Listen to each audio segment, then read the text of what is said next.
Bible हमें इफिसियों 6 में बताती है, praying with all manner of prayer, अलग अलग तरीके से जो प्रार्थना है उसमें प्रार्थना करो। यानी जो प्रार्थना है वो केवल एक तरीके की नहीं है, प्रार्थना बहुत तरीके की प्रार्थना है, और हमें सीखना है कैसे हम प्रार्थना कर सके। वो एक ऐसा ऑर्केस्ट्रा है, आपने देखा है ऑर्केस्ट्रा है जिसमें ड्रम भी है, जिसमें कोई कीबोर्ड में है, पियानो में है, कुछ लोग गा रहे हैं, कुछ लोग बेस गिटार बजा रहे हैं, अलग अलग जो उसमें इंस्ट्रूमेंट्स हैं वो जब साथ में आते हैं तो एक ब्यूटीफुल सिम्फनी, एक बहुत ही सुंदर, एक मधुर, एक मीठी आवाज उसमें से निकलती है। वैसे ही प्रार्थना भी है।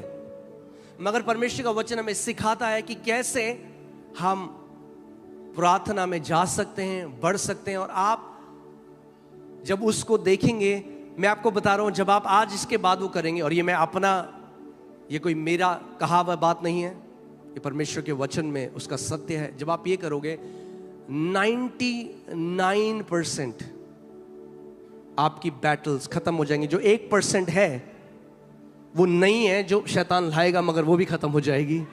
मगर 99% जो आप लड़ रहे हो सालों से, वो पूरी रीति से खत्म हो जाएगी यीशु के नाम में। आमीन। क्योंकि हमें बुलाया गया है जय का जीवन जीने के लिए। आमीन। कितने लोग मानते हैं इस बात को? अगर आप मानते हो जोर से आमीन बोलो। बोलो, मुझे बुलाया गया है जय का जीवन जीने के लिए। जब आप जय में जीते हो तो परमेश्वर की आराधना होती है। आमीन। जब आप जय में जीते हो, बोलो, जब मैं जय में जीता हूं तो परमेश्वर की आराधना होती है।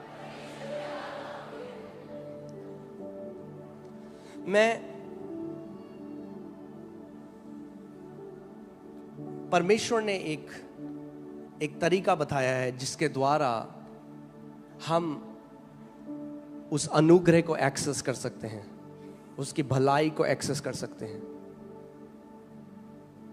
और मैं आपको ये एक, आपने देखा परमेश्वर का वचन बताता है दैट एक जो 3 डोरी जो एक साथ मिलती हैं वो कभी टूटती नहीं है। हाँ, देखा, जो डोरियां बनाते हैं तो 3 डोरियों को मिलाते हैं, जब 3 डोरी मिल जाती हैं तो टूट नहीं सकती। ऐसे ही 3, आप इसको चाबियां कह लो, 3 आप इसको डोरियां कह लो। मैं आपको 3 चीजों के बारे में बताना चाहता हूं आज। और कई मसीह लोग आज ब्लेस्ड लाइफ नहीं जी रहे क्योंकि वो इसको नहीं जानते। कलीसिया आते हैं, वो सब वो करते हैं जो बाकी लोग कर रहे हैं, मगर इन 3 चीजों में चूकते हैं और इसीलिए वो नहीं देख पाते जो पिता ने उनके लिए रखा है। और मैं बात कर रहा हूं 3 चीजें जो एक साथ जाती हैं, वो है thanks giving, praise and worship. धन्यवाद देना, यहोवा की स्तुति करना और उसकी आराधना करना। Thanks giving, praise and worship. मैं इसको लिख देता हूं कि आप इसको जाने।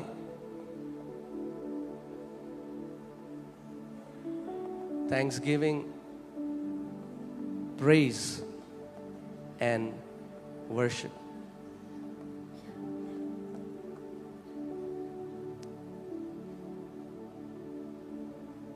We give thanks to God because of His goodness.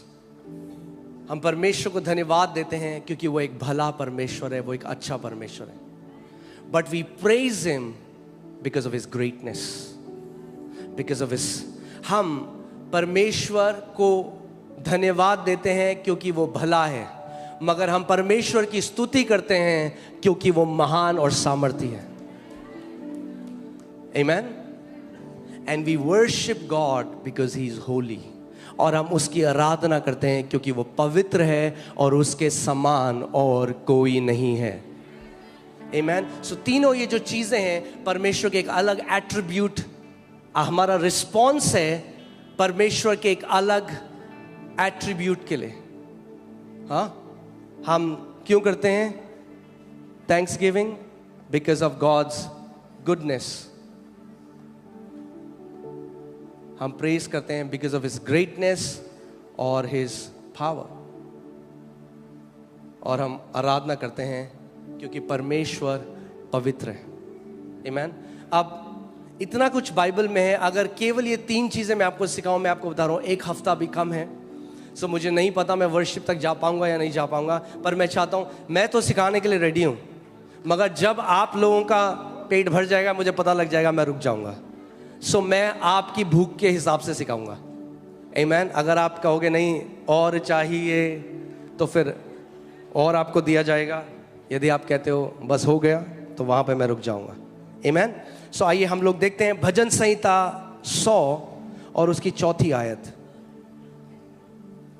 Psalms 100 verse 4। उसके फाटकों में धन्यवाद और उसके आंगनों में स्तुति करते हुए प्रवेश करो, उसका धन्यवाद करो और उसके नाम को धन्य कहो। आमीन। फिर से मैं बोलता हूं, उसके फाटकों में धन्यवाद और उसके आंगनों में स्तुति करते हुए प्रवेश करो, उसका धन्यवाद करो और उसके नाम को धन्य कहो। आप जानते हैं कितने ऐसे मसीह हैं जो कहते हैं हम वो एक नम है। हाँ, आप देखते होगे वो कठोर होता है उनका हृदय। कई बार आप देखोगे लोग आराधना कर रहे हैं, परमेश्वर उनके दिल को छू रहे हैं, पर कई विश्वासी आप देखोगे वो कठोर है, वो नम है। परमेश्वर की जितनी भी उपस्थिति हो ऐसे खड़े होंगे। ऐसे विश्वासी मेनली वो लोग होते हैं जो धन्यवाद नहीं देते परमेश्वर। सो इवन दो वो बचाए गए हैं, यद्यपि वो परमेश्वर के राज्य के अंदर हैं, मगर उनका जो सोल है, उनकी जो चेतना है, वो कभी भी उस जो पवित्र आत्मा उनके अंदर है उसके साथ वो उसको महसूस नहीं कर पाते, उसका फेलोशिप नहीं कर पाते, क्योंकि उनका दिल कठोर हो गया। कठोर दिल के साथ आप परमेश्वर के साथ फेलोशिप नहीं कर सकते, यद्यपि आप बचाए गए हो। उनका दिल कठोर है। और जो विश्वासी धन्यवाद नहीं देते परमेश्वर को, वो कोल्ड होते हैं, वो ठंडे होते हैं, और वो उनका जो हृदय है वो सेंसिटिव नहीं होता। आप कई विश्वासियों को देखोगे, वो अपनी पुरानी बात बताएंगे और वो रोने लग जाएंगे। क्यों? क्योंकि उनका दिल क्या है?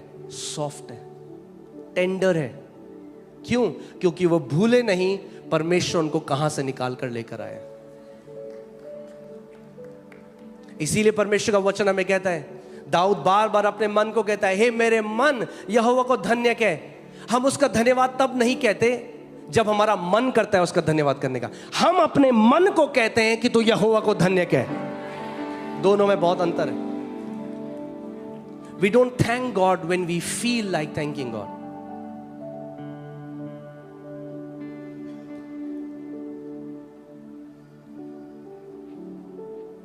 Amen? और जैसे मूसा के समय में, आज भी मैं कल वर्शिप टीम के साथ बैठा था, मैं उनको ये बात सिखा रहा था, और ये आज हम सब के लिए है। हमें जानना है हम 3 पार्ट बीइंग है। हम एक आत्मा है, आपके पास प्राण है, और आपके पास, और आप शरीर में रहते हैं। आपकी आत्मा पवित्र आत्मा के साथ एक है। आप उसमें परफेक्ट कम्युनियन में जी रहे हैं, परफेक्ट सहभागिता में जी रहे हैं। मगर आपका जो सोल है, हमारा जो प्राण है, वो ज्यादा लोगों का शरीर के ऊपर होता है। किसके ऊपर होता है? शरीर के ऊपर होता है। इसीलिए जो मैं आज आपको बात बता रहा हूं, कैसे आपका सोल, यदि आपका सोल आपकी आत्मा के अधीनता में आ जाए, आप एक ब्लेस्ड लाइफ जियोगे। और अगर आप विश्वासी भी हो, नया जन्म पाए हुए हो, मगर अगर आपका सोल शरीर पे है, तो आप एक टेरिबल लाइफ जियोगे। पौलुस कहता है शरीर पर मन लगाना क्या है?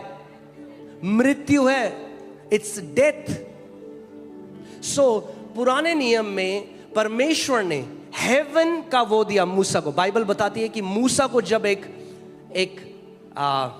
क्या बोलेंगे हिंदी में, एक नक्शा दिया गया, जब परमेश्वर ने उसको नक्शा दिया कि तंबू कैसा बनाना है, जो स्वर्ग का प्रतिबिंब था, उसका रिफ्लेक्शन था, तो वहां पे 3 चीजें थी। एक था आउटर कोर्ट, बाहर का आंगन था, फिर पवित्र स्थान था, और फिर अति पवित्र स्थान था।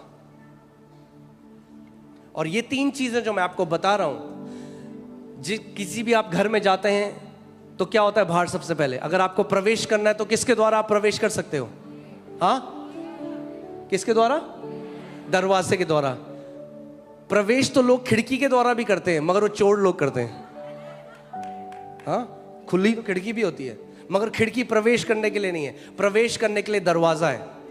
और यीशु ने कहा नए नियम में कि दरवाजा कौन है? मैं हूं। सो परमेश्वर के राज्य हम कैसे प्रवेश? आप परमेश्वर के राज्य में पहले से प्रवेश कर चुके हो, मेरी बात को ध्यान से सुनो। मगर आज आपका प्राण, अगर आप, जब हम परमेश्वर की आराधना करने लग जाते हैं, व्हेन वी थैंक गॉड, तो हमारा सोल क्या करता है? सबसे पहले शरीर से हटकर उसकी प्रेजेंस में वहां पे प्रवेश करता है। आप देखते हो लोग बोलते हैं अरे हम कलीसिया गए, क्या उपस्थिति थी। कितने लोग, हाँ, कितने लोगों के साथ हुआ है? उपस्थिति आपके घर में भी है। यहां पे क्या हुआ? जैसे ही आपने परमेश्वर को धन्यवाद करने लगे, उसकी स्तुति करने लगे, उसकी प्रशंसा करने, आपकी अवेयरनेस, आपकी चेतना उस दरवाजे की तरह एंटर हो गई और आप महसूस करने लगे उस अनॉइंटिंग को, उस अभिषेक को, उसके प्रेम को, उसकी दया को, उसकी करुणा को। सो ऐसे ही परमेश्वर का वचन हमें बता रहा है कि कैसे आप लगातार कम्युनियन में जी सकते हो। यानी ध्यान से सुनो, हर कोई विश्वासी जो लगातार धन्यवाद करता है परमेश्वर के, अपने प्राण में लगातार वो बना रहता है मसीह की प्रेजेंस में। You abide in the presence of God when you continually thank Him. Amen? मैं फिर से इस बात को बोलूंगा। एक परमेश्वर के दास थे 1600s में, उनका नाम था ब्रदर लॉरेंस। उन्होंने किताब भी लिखी है, practising the presence of God. और वो अपने चित्त को, अपने मन को, अपने प्राण को बार बार परमेश्वर पे लाते गए। उन्होंने प्रैक्टिस करा इसको इतनी बार, और एक समय ऐसा आया, बहुत साल प्रैक्टिस करने के बाद वो कह रहे मेरा जो प्राण था वो परमेश्वर के ऊपर अटक गया और उससे बाहर ही नहीं आया। और जैसे ही ऐसे हुआ, उनके चेहरे से लाइट निकलने लगी। ये डॉक्यूमेंटेड है, आप इसको गूगल में देख सकते हैं। उनके चेहरे से लाइट आने लग गई, क्योंकि सोल हमारे, आपके आत्मा में, जब आपने नया जन्म पाया, पवित्र आत्मा पहले से आपके साथ है, मगर सोल एक गेट का काम करता है बीच में। अगर आपका सोल परमेश्वर के ऊपर टिक जाए तो वही सामर्थ 24 घंटे आपके द्वारा बहने लग जाएगी। कितने लोग मेरी बात को समझ रहे हैं? सो हम धन्यवाद जो कर रहे हैं, परमेश्वर को हमारे धन्यवाद की जरूरत नहीं है। मुझे जरूरत है मेरे परमेश्वर को धन्यवाद करने की। मेरा धन्यवाद करना मेरे परमेश्वर को नहीं बदलता, मेरा धन्यवाद करना मेरे चित्त को, मेरी अवेयरनेस को मेरे परमेश्वर के ऊपर ले आता है। और जब मेरा चित्त मेरे परमेश्वर के ऊपर है, मैं डिप्रेस नहीं हो सकता, मेरे अंदर बुरे विचार नहीं आ सकते, मैं क्या है, मैं उस सिद्ध शांति में रहूंगा। जितने लोग, उसका वचन कहता है, यदि तू अपने चित्त को, अपने मन को मेरे ऊपर स्थिर रखे, क्या रखे? स्थिर रखे, तो मैं तुझे सिद्ध शांति में रखूंगा।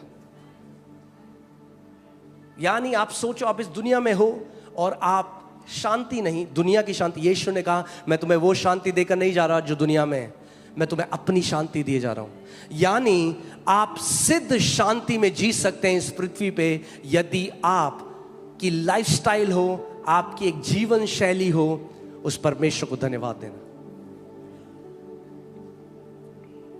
कितने लोग मेरी बात समझ रहे हैं? कई लोग क्या कहते हैं, ए प्रभु यीशु मसीह, ओ प्रभु जी ये दे दे प्रभु, ओ प्रभु वो दे दे, ओ प्रभु तू कब से नहीं कर रहा है।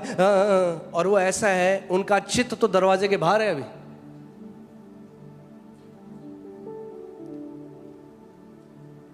So in their hearts are not tender.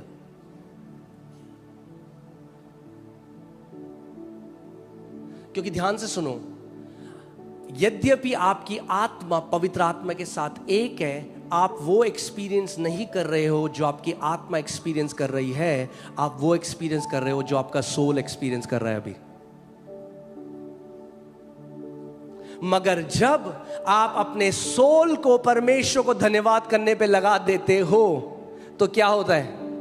वो ऐसा है, गेट खुल जाता है और परमेश्वर की उस मैनिफेस्ट प्रेजेंस, उस ग्लोरी में, उस महिमा में आप प्रवेश कर जाते हो। मूसा को परमेश्वर ने बताया आउटवर्ड कोर्ट है, एक बाहरी कोर्ट है।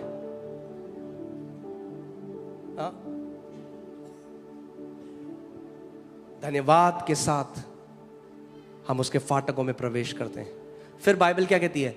और स्तुति के साथ उसके आंगनों में प्रवेश करते हैं। अब आप कहाँ आ गए? और अंदर आ गए। अब आप आंगन के अंदर आ गए। हाँ, जोमैटो स्विगी वाला दरवाजे के बाहर रहता है, सामान दो बाहर, फिर जो थोड़ा और करीब है वो आंगन में बिठा देते हो आपने, आ जाओ चाय पी लो यहाँ पे। मगर जो और करीब है वो अंदर जाते हैं।